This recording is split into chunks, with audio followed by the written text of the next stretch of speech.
Instead of going to the gym, you can do exercises at home.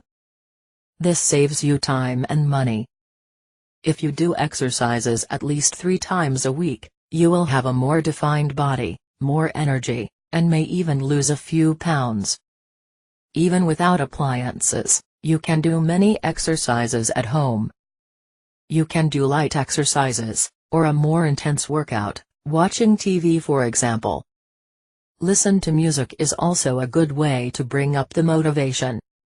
And if you want to invest a little in equipment, you can buy weights to do exercises that strengthen your muscles.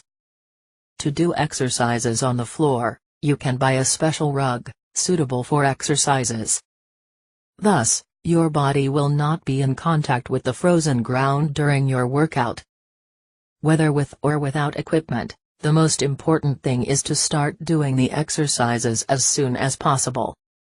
If you are a beginner, and want to start doing exercises at home now, the best thing you can do is to follow an exercise program, to correctly guide you.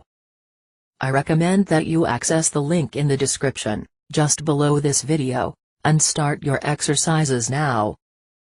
If you liked this video, click on like below, and subscribe to the channel.